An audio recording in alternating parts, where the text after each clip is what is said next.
Okay, so para dito sa video natin, we're using yung C language and we will start yung concept or structure ng C program natin. So at first, mapapansin nyo, meron tayong given na code na dito. So this will be your library.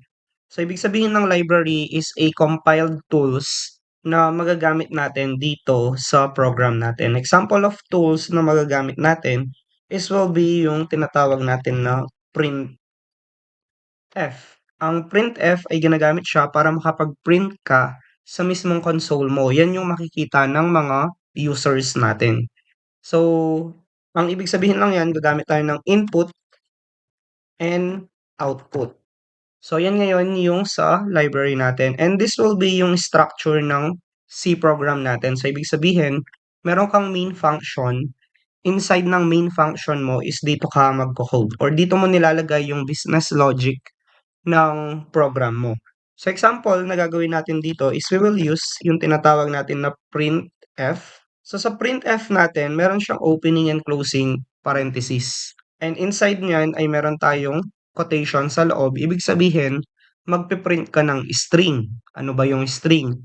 Ang string is a sequence of characters or ito yung mga words na nilalagay natin para makapagbasa yung mga users natin. So, example na pwede natin lagay dyan is hello and then comma world. So, yan yung lalabas ngayon sa mismong console natin. So, kapag nag-run tayo,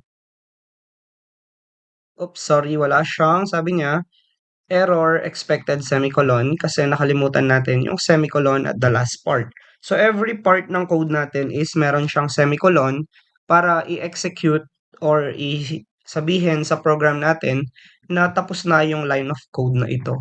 So, kapag ni-run natin siya ulit, makikita nyo na yung hello world. So, yan ngayon yung string natin or yung text na makikita ng user natin. So, anything na ilalagay nyo inside ng parenthesis at saka ng double quotation ay makikita po siya sa mismong output po natin.